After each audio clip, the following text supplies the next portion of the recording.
Hello? Your Health is Calling, where holistic health meets practical solutions for your well being. With your host, speaker, New York Times bestselling author, Sue Kostyk, a seasoned holistic health practitioner and longevity coach. Join Sue each week to embark on a journey to uncover the root causes of your health concerns. Through a personalized approach, learn how to decode the messages your body is sending and craft natural protocols to address them. Call in live at 888-994-4995 Studio A.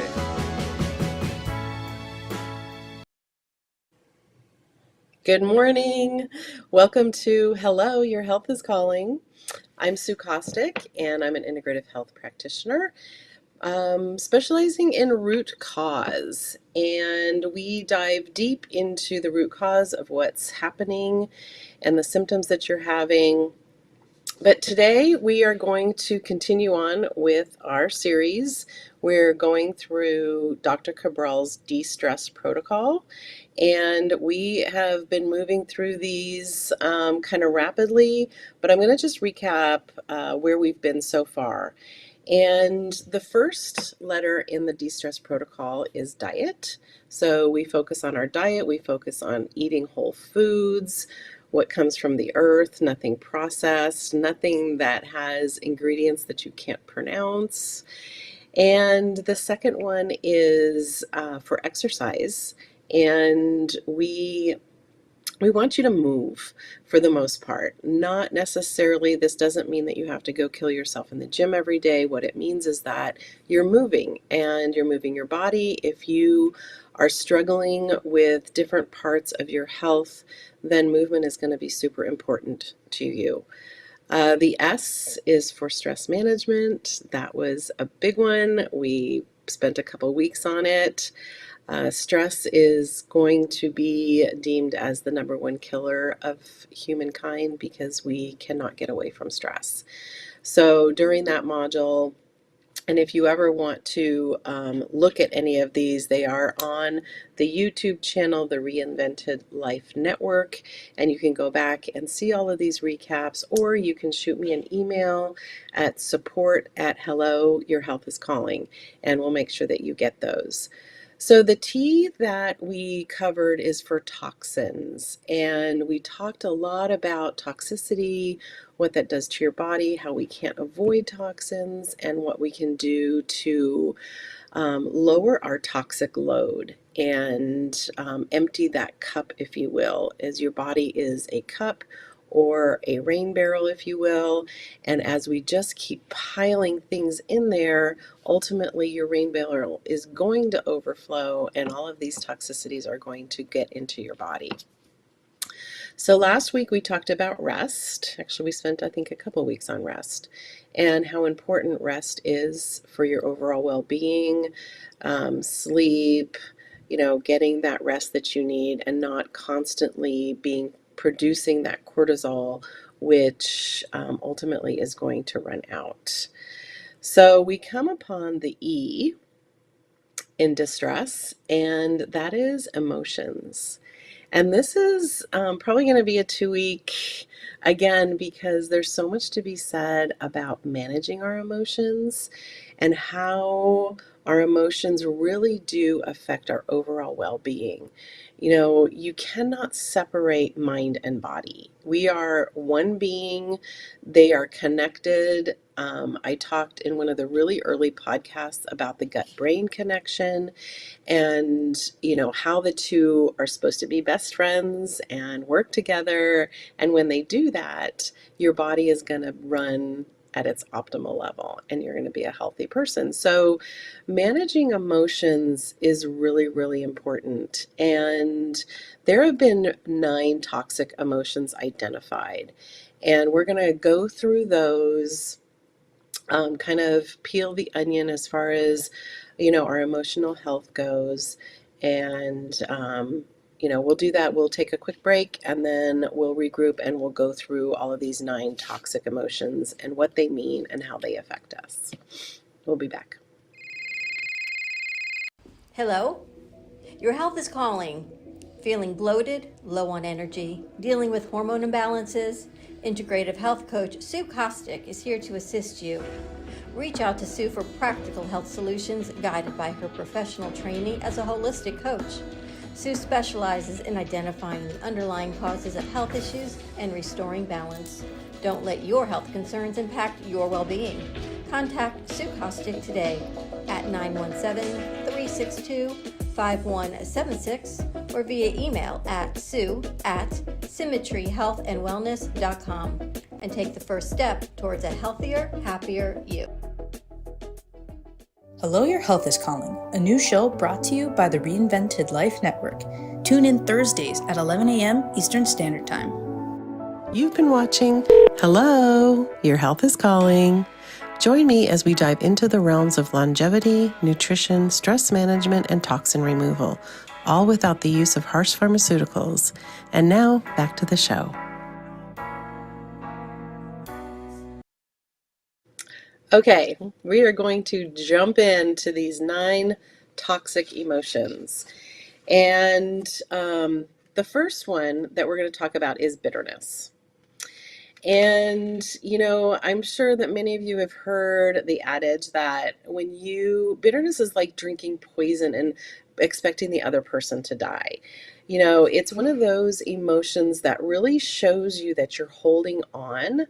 You're holding on to judgment of yourself. You're holding on to judgment of others. And, forgiveness is key. And you don't forgive yourself, your other people for them. You forgive them for you so that you can move on.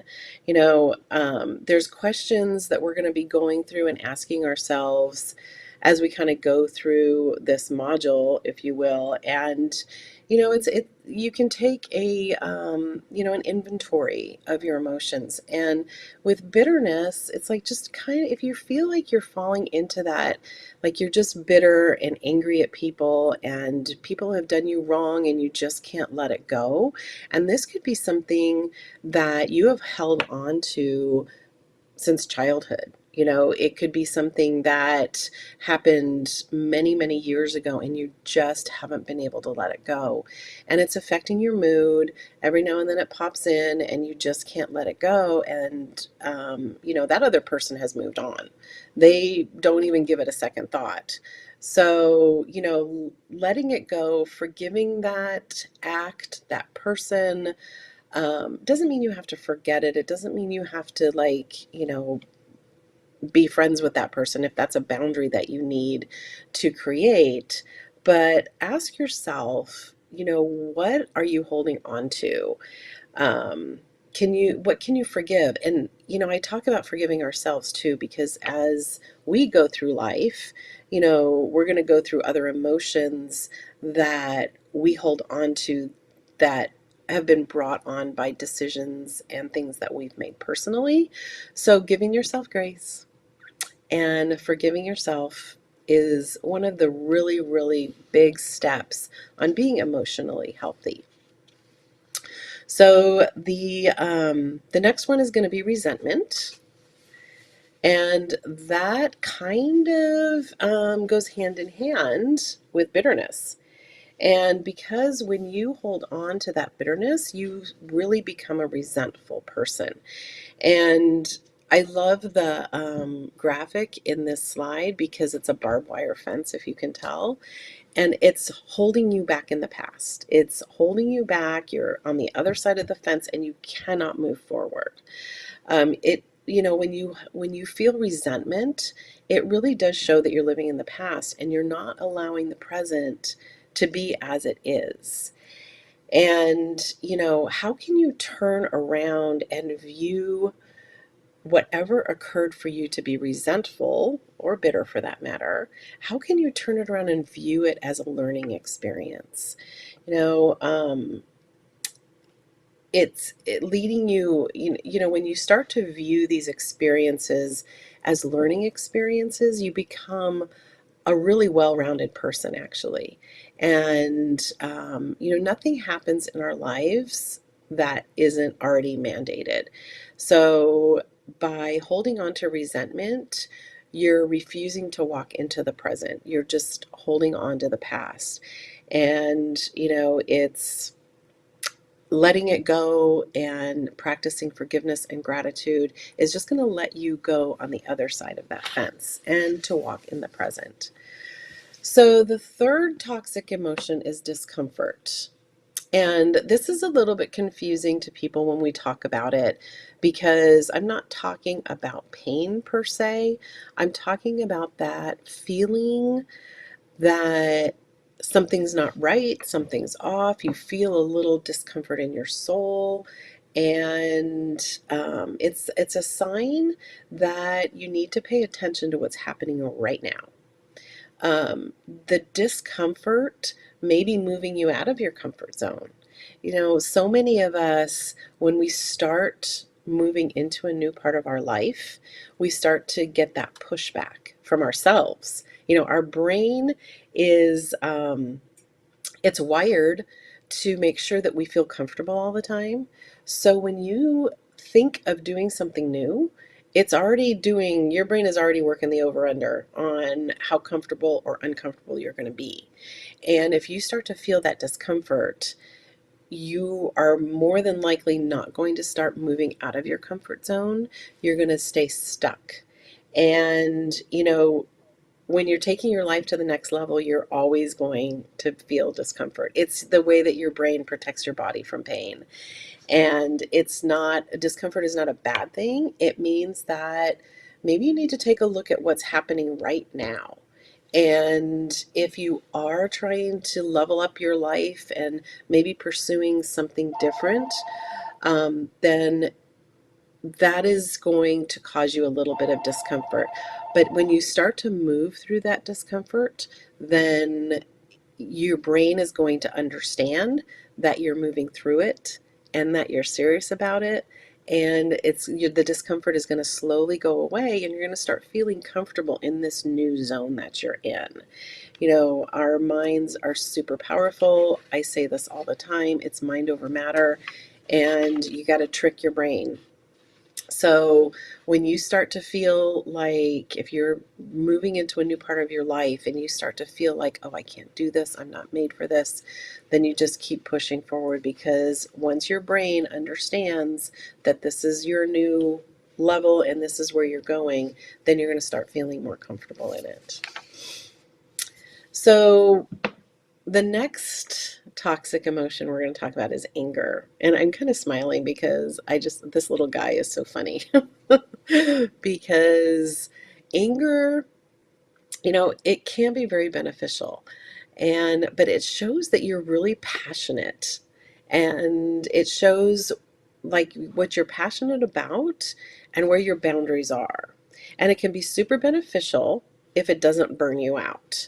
So, anger is one of those emotions that can really poison your immune system, because with anger comes an increased amount of cortisol.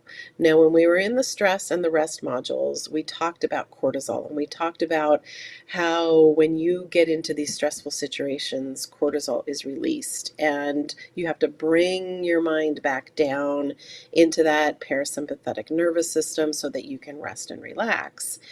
And with anger, cortisol is at its highest. And if you live in that anger, then again, you're going to max out your adrenals, and the cortisol is not going to stop flowing, and you're not going to feel well. You can't stay in a state of anger. You need to learn how to temporarily channel that emotion to pursue a worthy cause or to make some worthy changes. But it's one of those emotions that you don't want to sit in. And, bitterness, anger, resentment, they're like triplets. And those are the ones that are really going to burn you out. And they're the ones that are going to keep you stuck in your past. And a lot of illnesses can be born out of that because it causes so much stress. Remember, the mind and the body, they're all connected, and you're going to start feeling it in your body when that anger just doesn't ever turn off. The next one we're going to talk about is disappointment. And disappointment is one of those emotions that it's a normal human event. We will have disappointment our whole lives. I can't remember what movie I was watching, but it was a woman talking about her daughter and saying she was very young. She says, well, it's a good thing she's going to be disappointed because life is full of disappointments.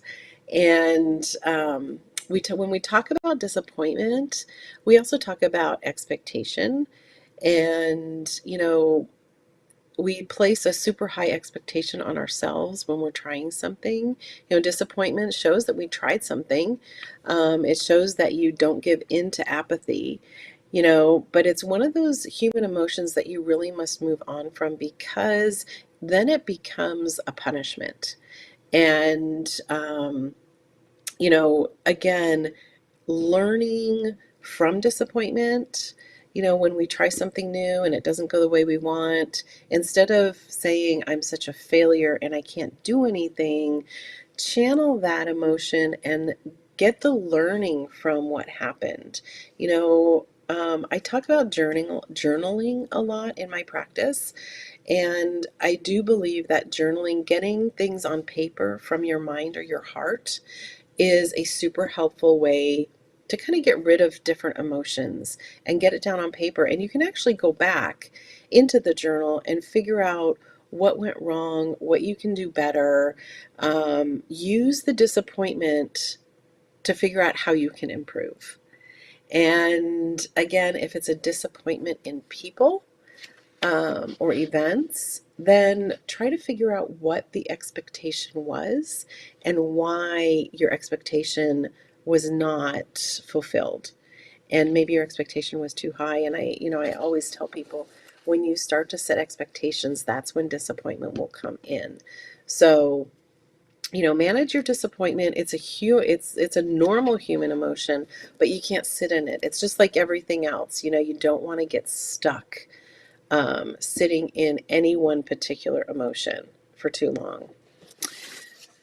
So the next emotion we're going to talk about is guilt. This one kind of goes hand in hand with disappointment, because especially if we're disappointed in ourselves, then we start to feel the guilt.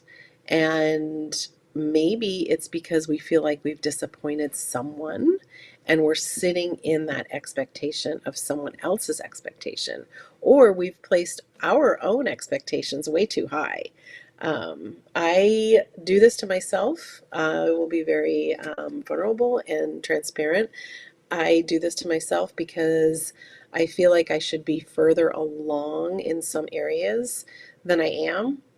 And I can sit in that guilt and the what ifs. And, I am a constant learner. I am always getting new certifications.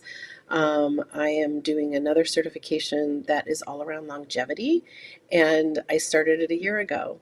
And I'm really hard on myself because I feel like I should be done. And I have a very active practice, and now I have this podcast and everything. So I have to give myself grace, and not feeling guilty that I'm not as far along as I think I should be. What you do or who you are is up to you. And a lot of times we let parents, friends, religion, school, work, other factors that make us believe that we should be who we are, what we do, and mold that specific expectation around us. So, instead of feeling guilty and falling into the expectation of others, just, be who you are, and understand that it's not the expectation of other people.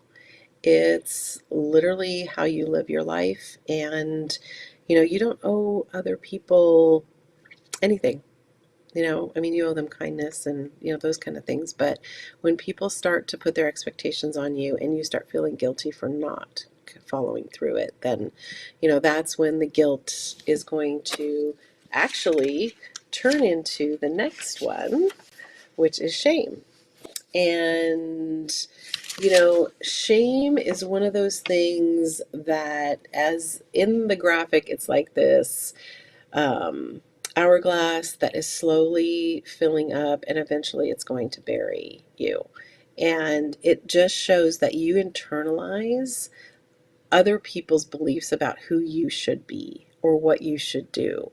And it's really a sign, if you're feeling shame, it's really a sign that you need to reconnect with yourself. You know, like I said, it ties in guilt. It's a very imbalanced mental state. And feeling shame, if you've done something really wrong and you're paying the consequence, you are going to feel shame. But honestly, if you repent and are following a different path now, then there's really no reason for shame. There's really not. It's just, you know, accept what happened, accept the consequences, and move on.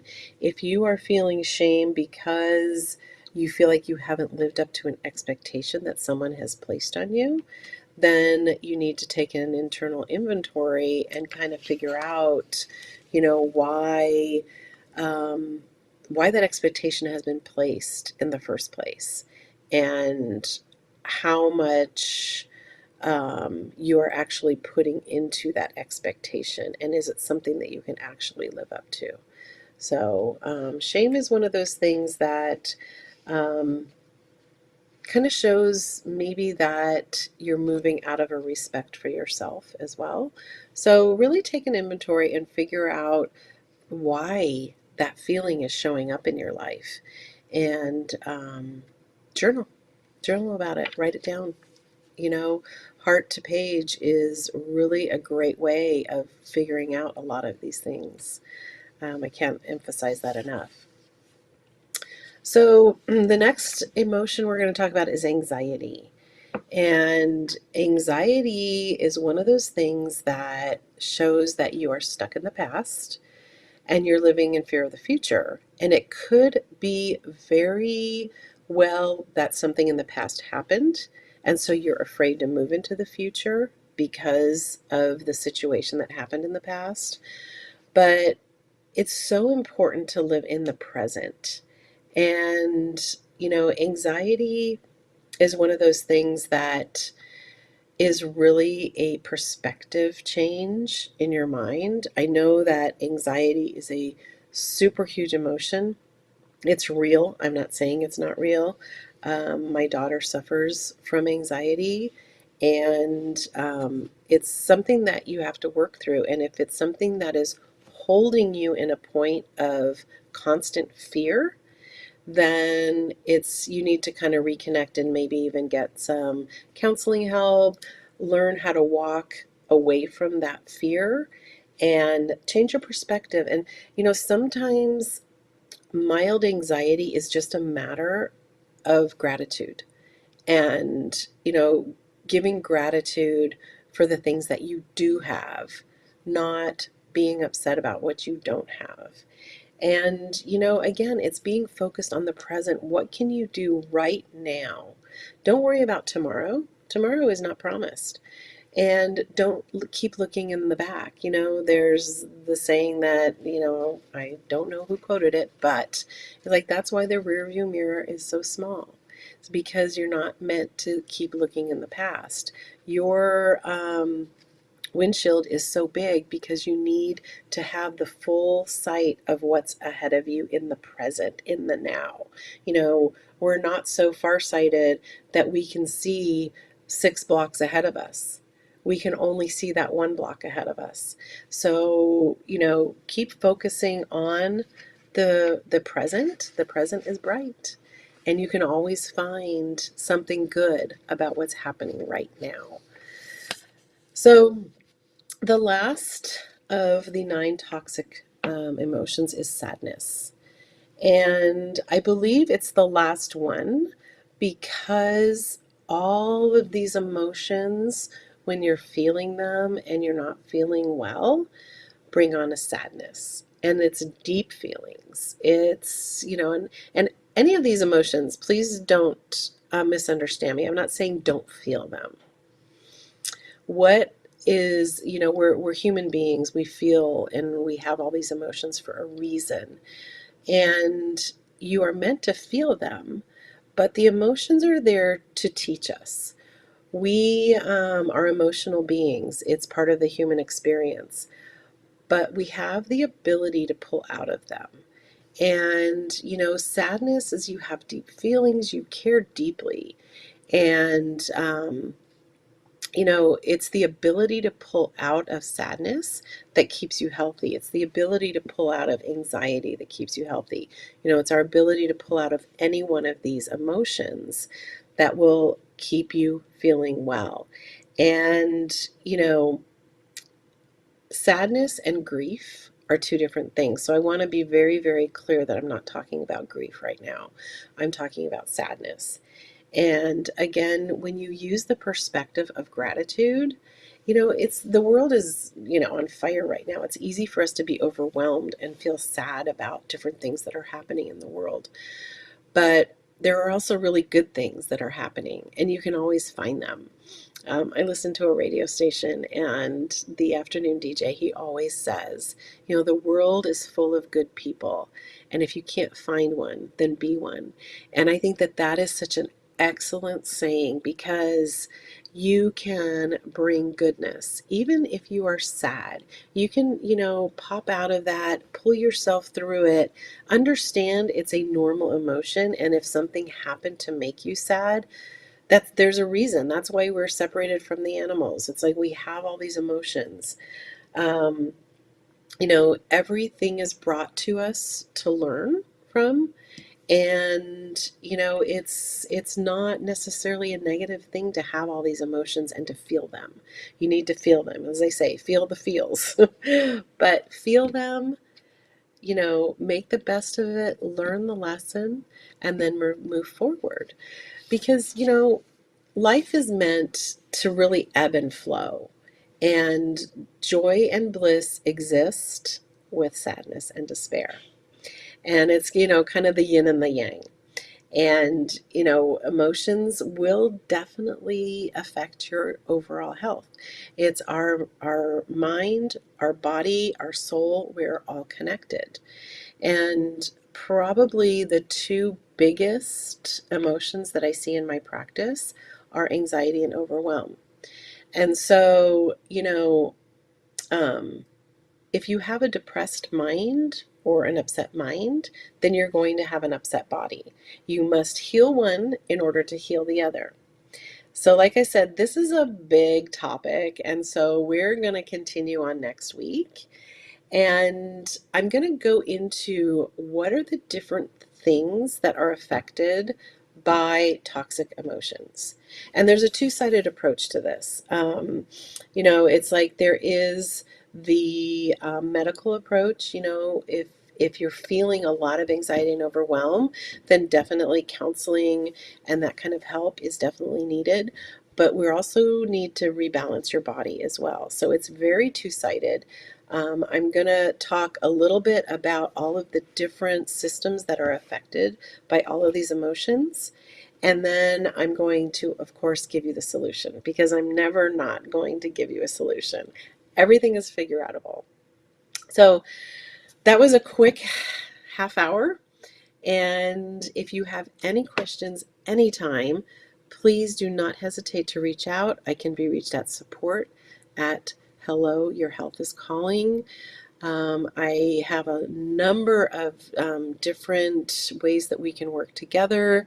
I have different packages. If you're serious about your health, if you really want to get into great balance, if you want to live a long, wonderful, happy life, then integrative health is where the next step is for you.